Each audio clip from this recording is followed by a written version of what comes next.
Ladies and gentlemen, welcome back to ShoutCraft America. We apologize for the inconvenience. We had a disconnection. Frodan, you lost your internet for a little while, I believe. Yeah, I did, but I yelled enough and everything was okay, so. That's usually the American solution to everything, I tend to find. Works pretty well.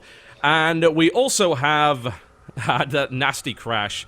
Thank you for the suggestions, by the way, of different programs to try. XSplit, however, does provide everything we need to make this tournament work, which is basically impossible without it. So a lot of the fancy stuff you're seeing on the screen, like the webcam interviews and like the versus screens, are only possible because of the features XSplit currently has. So we're pretty much stuck with it for the time being, but hopefully they get the bugs resolved. We are going to go to an interview between Xenocider and RSVP.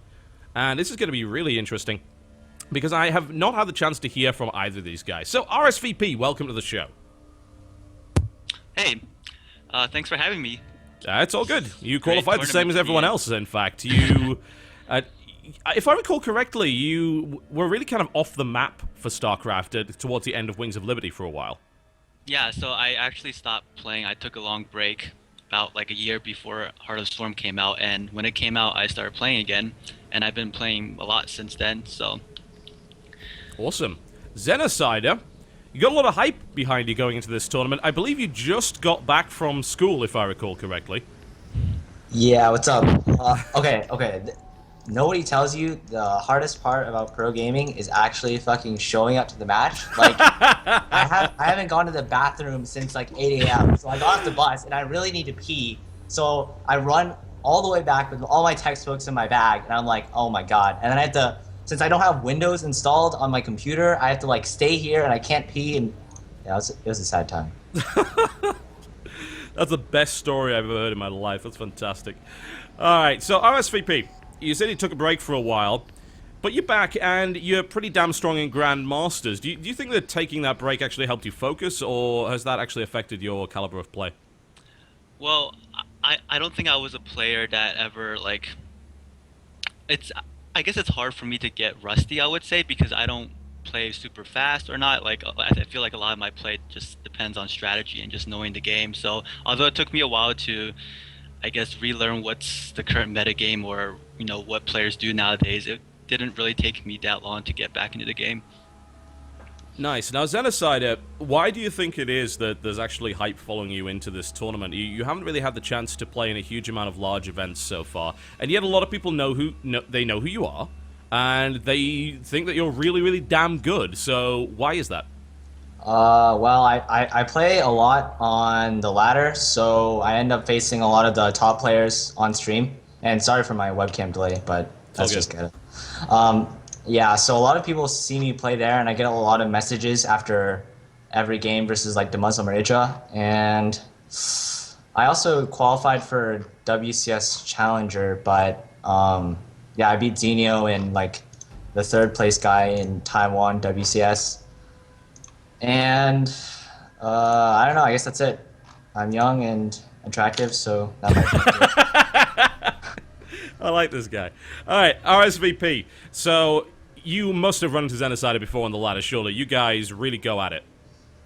Actually, not. I don't think I've played him too many times. I think I've only played him maybe 2 or 3 times since I came back, and I guess and when I was still playing Wings of Liberty, I don't think I even heard of Xenocider at that time yet, so I don't know if we played before either. Fair enough. Now, Xenocider, what do you have to say to your opponent right here? You did just take down, as you said, Zenio and a really powerful Taiwanese player, and now you're up against an American player who took a bit of a break, then came back in Heart of the Swarm, but has been doing really, really well on Grandmaster ladder. Is that something that worries you in any way? No, I wouldn't say it worries me. And I actually had some pretty clever trash talk planned for when I came on here, but recently, since I choked in WCS Challenger, I'd actually just like to say I respect you, Julian, but I'm sorry you're going to have to move on to the losers bracket, and my determination will bring me to the next match. RSVP, it's been a while since we've had the chance to watch you in a tournament. Now you're on the stage, now you have the mic. What are you going to say for yourself? So I actually kind of surprised myself by even being able to qualify this tournament. And then when I saw, you know, who was in this tournament, I felt like, you know, there's a lot of strong players, and that worried me. But seeing my first matchup, I'm kind of a bit relieved because it's only like a 15-year-old kid, so I think I should be fine. You gotta watch out though in that situation. It makes losing all the more bitter if that ends up happening. I think I'll be fine. All right, Xenocider, any final words for your opponent today? If nothing to Julian, but I'm not playing for any money for myself from the tip jar. Any money that you donate to me for my plays or whatever will be going straight to St. Jude's Hospital charity. So, yeah, check that out. Fantastic. RSVP? No, just go have fun. GLHF. All right, guys, to your stations, thank you very much for your time today, and best of luck with this match. Ladies and gentlemen... Oh, man, I don't even have the music playing there. That's ridiculous. This is going to be the day where everything goes wrong for the tournament. I can tell you that for a fact. That's all right, man. It's we'll keep rolling no matter what. Everyone will totally understand. I will fix things as I go. I am putting fingers in holes to plug dams here. That's how it's going to be. Accolon Wastes coming in right now. Xenocider and RSVP. Oh, alright. Hopefully your internet holds up as well. We actually lost you there again. Yeah, I mean, it hiccuped for a little bit, but I gave it a good scream. And everything worked again. Always Screaming seems to get a lot of things done around here. I tend to agree, actually. Xenocider now, according to the scoreboard, has sponsors. This is not actually true. We will fix it after the match. For some reason, it decided to retain that, which is very, very odd indeed. Anyway, here we are, ladies and gentlemen. Accolon Wastes, finally. Once again, our apologies for the screw-ups today. This has been dreadful. And we have here Based Xenocider, as he likes to call himself. Alternatively, you could introduce him as... Xenocider! That delicious bottle of Xenocider there from Clutch. I would drink a Xenocider, Frodan, would you? As long as, well, it can't have alcohol in it, can it? He's only 15. That's a problem, yeah. We'd have to take him to a country where that's okay. Versus his opponent, in the blue trunks playing photos to the southeast of Accolon Wastes, it is... RSVP! RSVP. RSVP. He did, in fact, RSVP to this tournament. One of the last to accept his invite. That's good. I would imagine every player that qualifies will want to be in. Now, RSVP used to be known by a nick, or I actually don't know how to say it, but I remember he used to go by that name. It's very complicated if you actually read it. I don't know how to pronounce it at all. Yep. But RSVP is a really cool guy. He likes to adapt himself more to like a Creator Prime PvT style. Yeah. Where he likes to go Robo Colossus base with a lot of upgrades, double forward. So it's very similar to State's Game 2 and I hope Game 3. I'm sure that's how it played out, right? Yeah. State was able to win with a potent mix of 3/3 upgraded Colossus and Templar, which is always pretty good as far as I'm concerned. It seems to work pretty well. QXC was caught in an awkward spot. Now, we're already seeing a bit of a difference here based on Xenocider's play, because he actually went for the barracks first, whereas QXC for all 3 games went CC first. Accolon Wastes is not the best map to do that on, so I guess it does make sense. But he hasn't taken an earlier gas, and it's actually strange to see Terran going gasless right now when they seem to have so many more aggressive options out of the gate. Yeah, and I feel like gas just really keeps Protoss accountable. And you don't see Protoss's Probe Scout too often nowadays because they feel like they can't get it in. And, usually there's a supply depot as well as a barracks and you can finish the wall off. But in this scenario, it really benefits RCP to know his opponents go gasless. Some Protoss players can just stop mining gas and just drop the Nexus and feel completely confident to hold off any pressure. Yeah, should be absolutely fine for him there. Second gas still hasn't been taken here by RSVP. This is very unusual for Protoss, in my opinion. Like, going to 23 supply without taking a second gas? Why would you do that? Well, I mean, again, I think he doesn't need to, but going 1 gas is also a pretty standard way to say, I'm just going to expand really calmly, and if you're not careful, I can drop 2 more gates and 3-gate pressure you. Although, again, 3-gate to 4-gate pressure isn't very common unless you're really trying to metagame your opponent. I don't know, again, how much practice these two guys have played too much. There's not that much documented history. In fact, Xenocider, all of his recent matches dating to 2012 has been all against Terrans and Zerg, so there's not too much information to base off of what Xenocider tends to do in TVP. Yeah, that's very, very true. Now the gas comes down. Again, really, really, really late there. And Warp Gate hasn't been started yet either by RSVP. Yeah, this is kind of cool. You can delay Warp Gate as a Protoss player if you want to go for really quick tech like Robo Bay or Robotics Facility. And it's not very common, but you can do that. Just because Warp Gate's not as important if you have a Mothership Core. No, that's very, very true. And, you know, why would you need the earlier Warp Gate out if you know that you're not planning on attacking within a couple of minutes? And yeah, as you said, you could get that tech. And I wonder what tech RSVP is actually going to like to do here. We're not seeing any forges down as of yet. In the meantime, Xenocider has gone for Barracks Heavy Approach. He is on 2 gas right now, starting to saturate his natural. And we're going to see a Twilight Council added on here by RSVP. Now, also, that Twilight Council is proxied. That's the funky thing about it. It's actually up to the northeast corner there. Yeah, and DT expands. I put that in quotation marks because I really feel like it's such a flimsy way to expand. But it is also becoming a little bit more popular, at least on ladder. Whenever I play Terran, I seem to always run into something like that. And just because of how cheap it is, it's just ridiculous. You can go for this 1 gas opening and make it seem like you're going to just play straight up with a lot of gateways.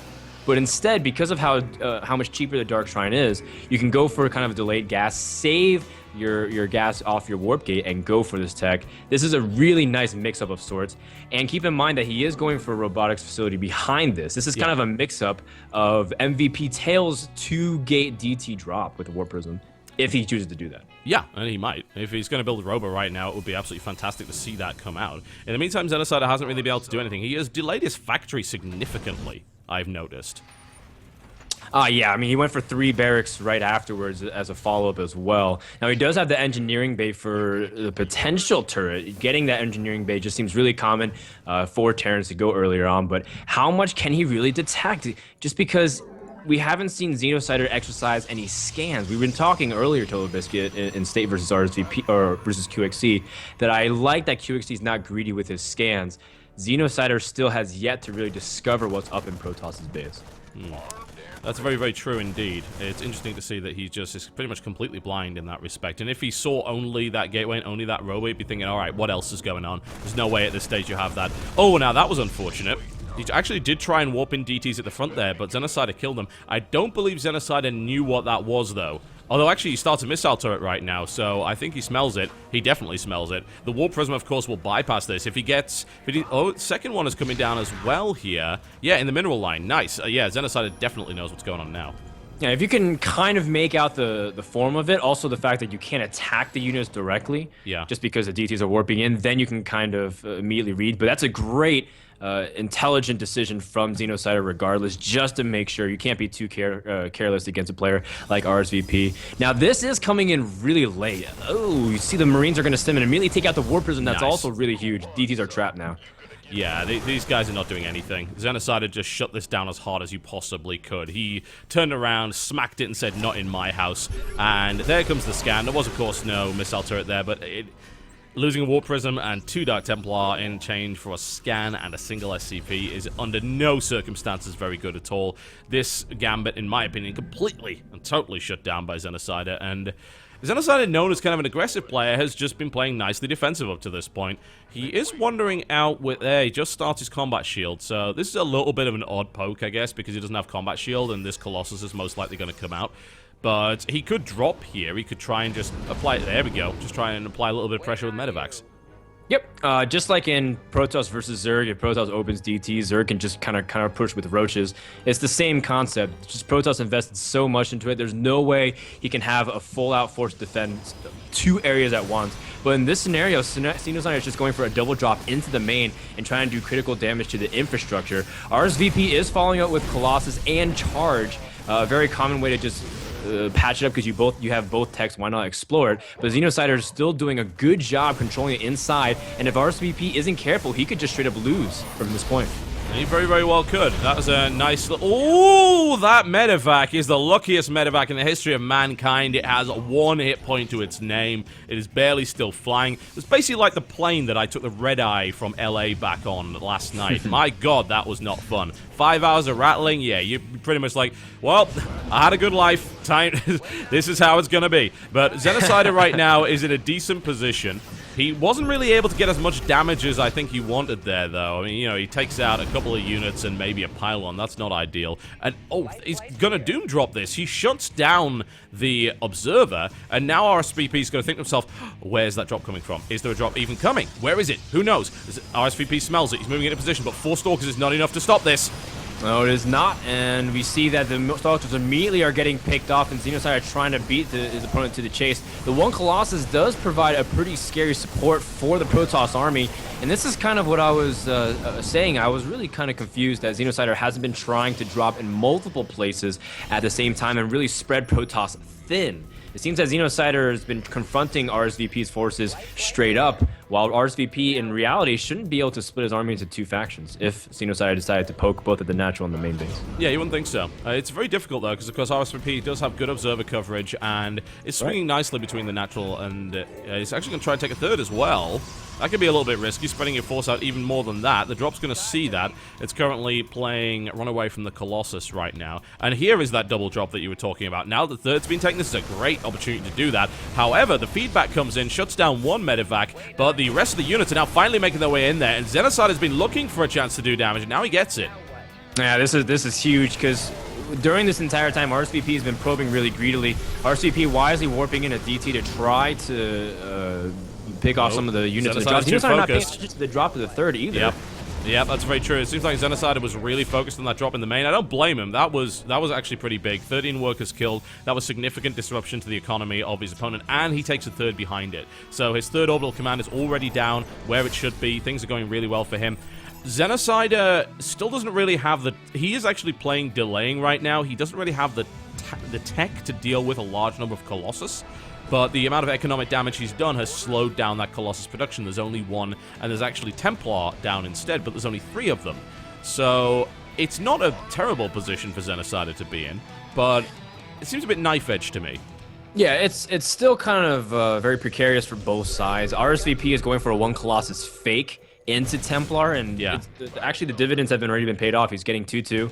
Storm is finished, and Terran is nowhere near finishing 2-2, at least for the next minute and a half. Yeah. RSVP also has another War Prism coming in, so he can even counter-harass. And we've been seeing a lot of Protosses in Pro League, Rain, SOS, parting. They love these counterattacks while Terran is pushing, really forces them to multitask. And Xenocider can't lose everything here. If he does, it's game over, because it's too big of an advantage for RSVP. Indeed. Interesting choice by RSVP to emphasize the armor upgrades as well. And that's going to be good against a Marine heavy force. There's no real question about that. Storm goes down, doesn't really do a huge amount, but it holds his opponent off for a while. We're seeing no sign of more Colossus. And the Storm take is pretty obvious now. Second one goes down, and he's not going to pick that off. Great block there with RSVP Zealots to actually save that High Templar. That could come into play later on right now. Vikings a little bit out of position. Xenocider looking a bit nervous here. RSVP looking pretty cool, calm, and collected at this stage.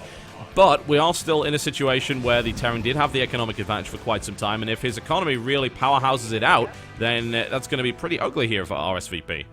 Yeah, at the same time, though, I feel like RSVP is just sitting in a really nice spot. Like, Protoss wants to kind of be at 3 base with being able to have good upgrades. The only thing is he just has to shut down any possibility of drops, because Xenocider not only has 1 drop in the main, but a continuation triple drop your TV. Yeah, this is crazy. You generally don't expect that kind of follow-up to come in, and a scan would very easily clean up these Dark Templar as well, and then a push onto the 3rd base. Hyper-aggressive play here by Xenocider, which catches this immobile army of RSVP completely out of position, does a significant amount of damage. Cleanup happens, and Xenocider's triple drop is devastating his opponent. There is that Warp Prism drop, but it's not being controlled. RSVP just lost the Warp Prism. This is disastrous for the Protoss. Yeah, absolutely crumbling under double-pronged pressure.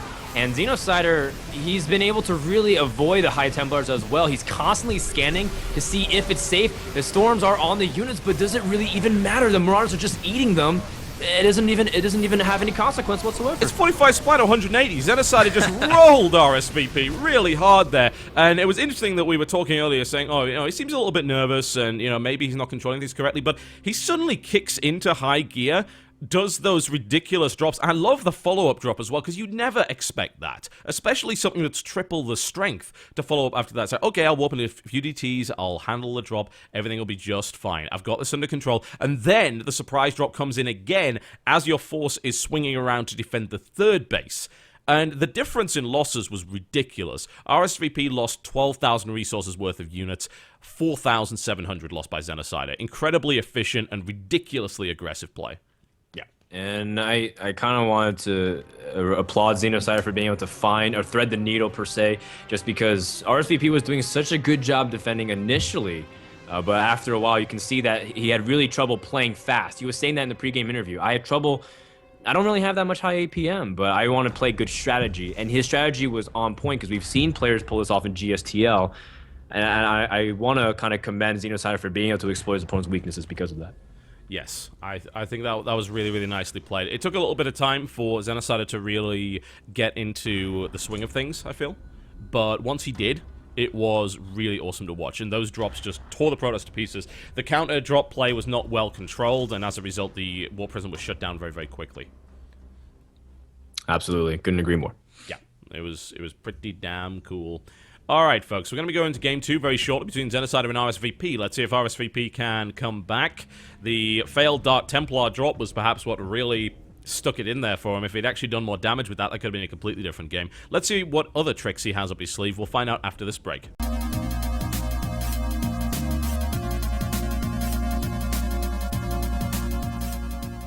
All right, ladies and gentlemen, Game 2 is coming in right here. It's going to be on Whirlwind, and Xenocider currently leads one game in this best of 3. That's right. Game number 1. We saw RSVP go for a proxy, or a hidden DT with a Warp Prism drop.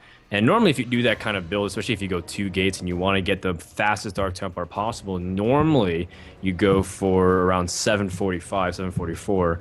But that drop came in at now 9 minutes, so that's how long an opportunity Xenocider had to respond to it. So if RSVP wants to be able to execute a strategy, he has to do it a little bit cleaner, in my opinion, for this game. Yeah, it didn't really work out all that well at all. Xenocider definitely figured it out eventually, and it seems like that drop definitely could be earlier, but it didn't happen there, and as a result, it just didn't do anything. As I said, it was completely impotent. There was no effect, really, and it all... okay. So Xenocider types GG immediately. Like, all right, okay, let's... All right, on to game number 3. Yeah, game number 3. That was pretty quick. Yeah, definitely. It's a good, 50-second game on Whirlwind. Pretty common map for those short games. Anyway, it is this guy in the red trunks playing Terran to the southwest. That is the man to beat right now. He is... Xenocider! He is delicious but non-alcoholic versus his opponent. Up to the northeast position, the blue trunks playing Protoss. He is... RSVP. RSVP. I wonder what strategy he's going to whip out this time around. It seems like he's capable of doing anything. Nexus first, though, would be really nice, but he is going to drop the gateway instead. I really feel Protoss players shouldn't be afraid of Nexus first on this map. On Whirlwind? Yeah. I think that's pretty safe to do, and... Xenocider is most likely going command center first here. We would have expected to see the barracks come down right now, so since there's no SCV on the map, it's definitely not proxy play, so it will be command center first. Will it be on the low ground? It definitely could be. Yep, he's gonna put it right down there. He has no fear whatsoever. Yep, nice, young and bold. That's how they always die, or live and become legends. We will see. We will see how that turns out for him. I mean, if he keeps playing like he did later on in the game rather than earlier in the game, then I think Xenocider's got a ridiculously good chance of going through this 2-0. RSVP didn't seem like he really had the means to deal with the drop play, especially not when it was tricky drop play. That was intelligent dropping. That wasn't just dropping stuff randomly all over the place and hoping it worked. It was like, I'm going to hit him once here, then I'm going to hit him once there, I'm going to hit him 3 times here because I know I could pull his force out of position. I'll have information because he's at his 3rd base, and that was really smart. Yeah, it was more tactical striking. As I don't know MMA that well, but I hope that's a terminology MMA enthusiasts will understand. Being Tactical able to hit striking. high, hit low. Yeah, we'll go with that. I'm sure that's right. Block high, block low. That's the only thing I really understand from karate class back when I was 8.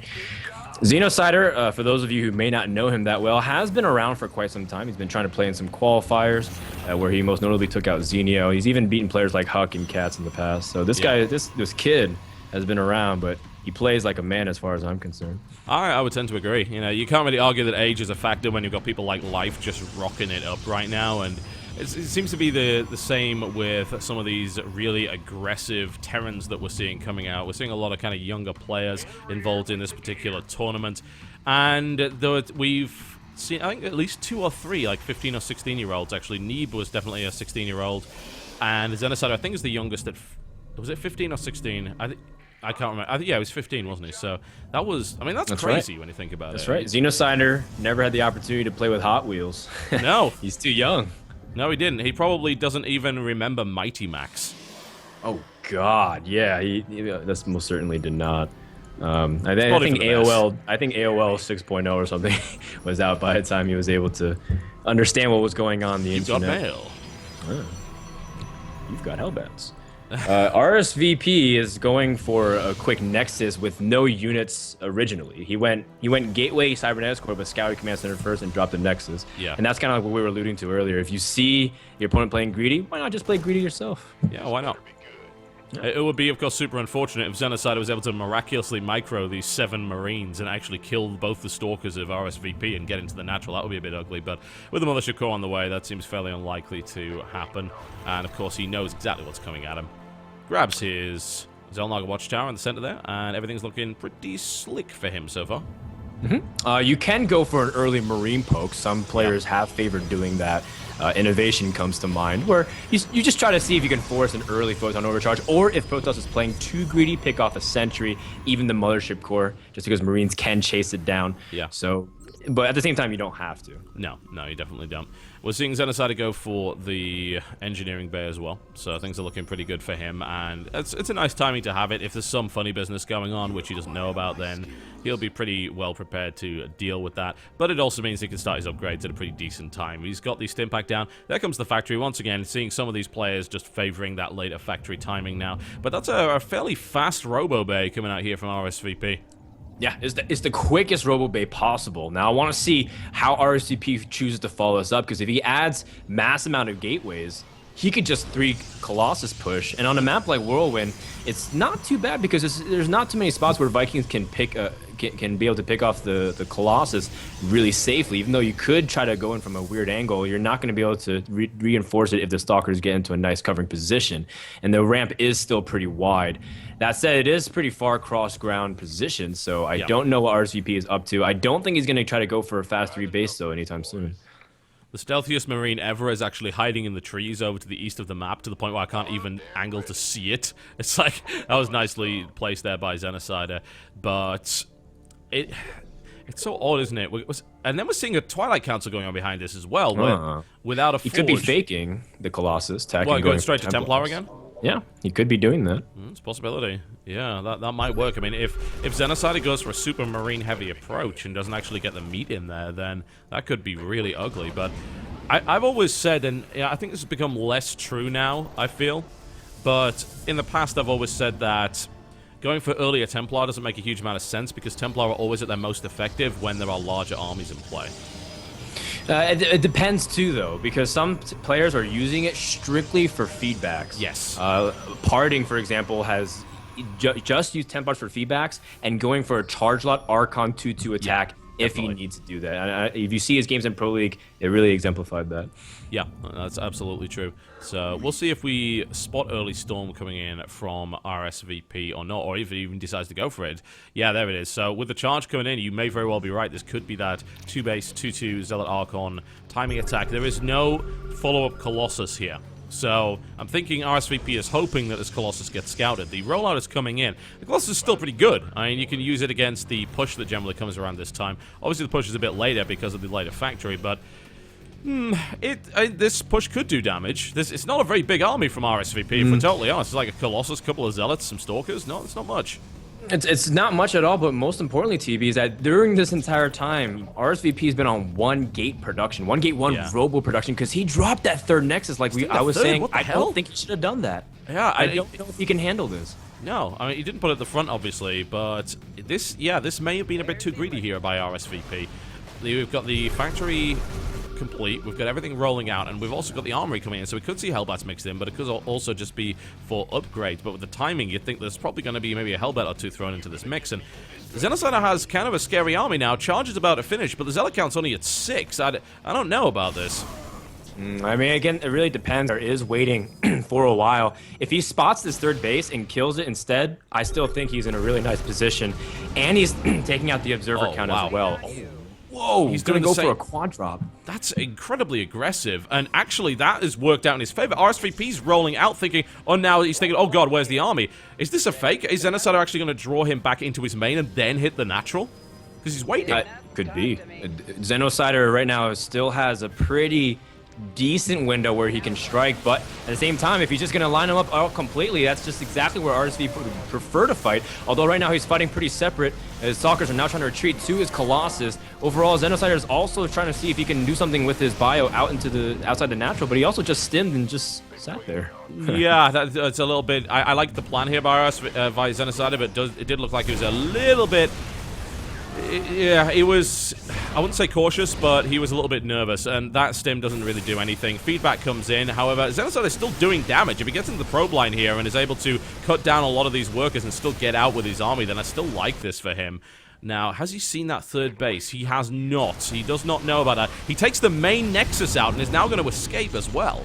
I like taking out the Nexus. Would have loved taking the Templar Archives and the Twilight Council right there synonymously. Would have been absolutely massive. That would have been huge. If he'd actually managed to take that out before Storm completed, that would have been massive. But as you said, it didn't quite happen. It was still a pretty, I mean, it was a pretty decent drop. The amount of workers killed was fairly significant. We're looking at 8 workers killed, a lot of mining time lost because of that lost Nexus, as well as pro production time. He's only on 57 pros for 3 bases, which is not the best ever. 72 SCVs here for Xenocider. The question, I suppose, now becomes, what has RSVP really got in response to this? He's behind in supply. Tech-wise, he's actually behind as well. He's about to catch up with the 1-1, but +2 has already started here for Xenocider. A lot of medevacs on the field, plenty of Marauders coming in as well. RSVP, I mean, he's not really building anything right now. He's just building a lot of pylons. What is his composition? He's building a warp prism now. Yep, he could try to go for some charge lot, counter harass. Always have the option of poking, especially on Whirlwind.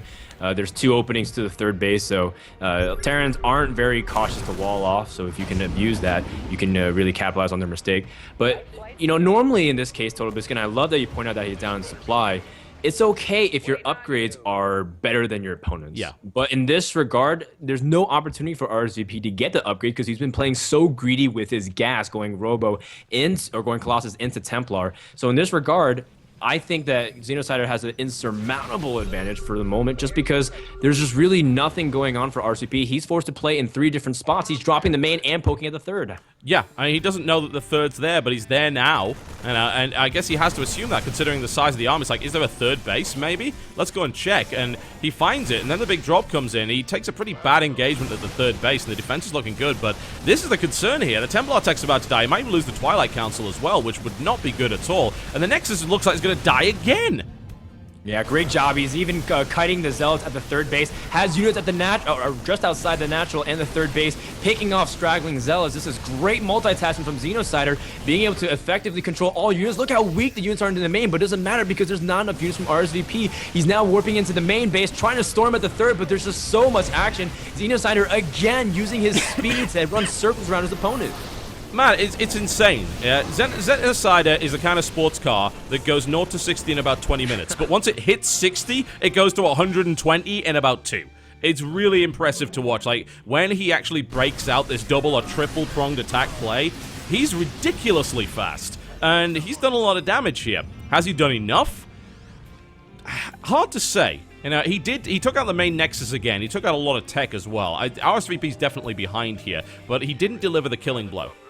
No, he hasn't. RSVP could technically just leave this game and no one would be mad at him. But at the same time, RSVP still has a big abundance of gas, and storms can change anything. They can. One game that always comes to mind is Grubby versus Star Eagle at a DreamHack. I'll never forget that game just because Grubby was down 60 supply and 5 storms changed everything. But there's no opportunity.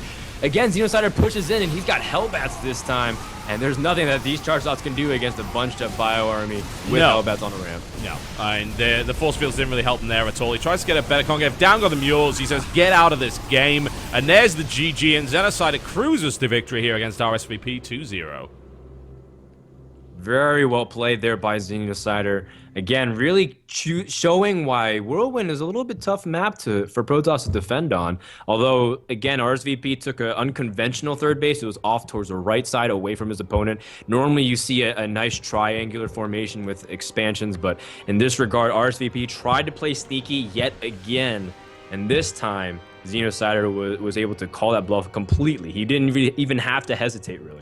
No, he really, really didn't. And we're still seeing, like, mechanical problems, I think, with Xenocider's play. Like, his fundamentals are not quite on the level they need to be to pull off the crazy stuff that he's currently trying to do. But that in itself scares me. Like, if he's going to play this crazy, like, you could either say early MMA style or, like, Gumiho style, and you're going to notice, like, the multiple drops everywhere, and you just don't quite have the multitasking to handle it, it can end up in a situation where you lose horribly. But against RSVP, who wasn't really able to handle it that well either, it didn't really seem to matter. Yeah, you can lose a few units here and there, but if you're attacking in 3 places and you're only losing a third of your army, but you're doing damage with the other 2, then that's actually fine. Yeah, I think you hit the nail on the head, and I do want to commend RSVP for attempting really strong strategies. These are metagame. These are strategies that you want to be able to incorporate into the best of 3 series. But again, you can't discredit the fundamentals here, where the splits were just not good enough. Yes, you have stalkers in the main, and your zealots protecting your colossus, but overall RSVP just crumbled under the pressure. And again, Xenocider shows why, even though he's young, you can't underestimate him. No, there's a lot of hype behind this player, and I think it's for a good reason as well. The question is, I suppose, can you deal with State, who, like, you know, State played a really solid game that with very few mistakes, aside from the first game, which was just like a blind roll of the dice that came up double ones, which didn't help him at all. But then in game 2 and 3, he was really solid. Like, QXC was the one making the mistakes, not State. RSVP, I don't think, like, watching those games, it seems like State is on a better level than RSVP right now, and as a direct result, I think Xenocider is going to struggle a little bit more in this winners match. Yeah, it's going to be tougher to break someone like State, who plays more straight up. The 3-gate robo, have 4 or 5 observers out onto the map, even 6, depending on how crazy he's feeling that day. I think State will be able to defend the drops a lot better. Xenocider has to be a little bit more clever if he wants to break this Protoss player. Yeah, I think so. And I think, you know, we need to see maybe less mistakes in the early game. And even on those initial drops, we often see a few problems here and there where it's like, yeah, that drop was okay, but it could have been a lot better. You know, that could have been a way more devastating drop. And it's like, well, you know, you're trying to keep up with your macro, you're trying to keep up with your multitasking, and something's got to give somewhere unless you're top level. And maybe Xenocider isn't there yet, but one way or the other, he beat RSVP down, and no one can argue that point. Yeah, you know, we have a lot of questions coming in. Is Xenocider going to be able to play good TVP? We haven't seen his televised Terran against Protoss, but it looks just as sharp as your regular Terrans that completely dismantle Protoss. Can't wait for the next series. Yeah, it's going to be pretty cool, I think. We're going to be seeing exactly what ends up happening right after this break, folks. You are watching ShoutCraft America. Do not go anywhere. We will be right back.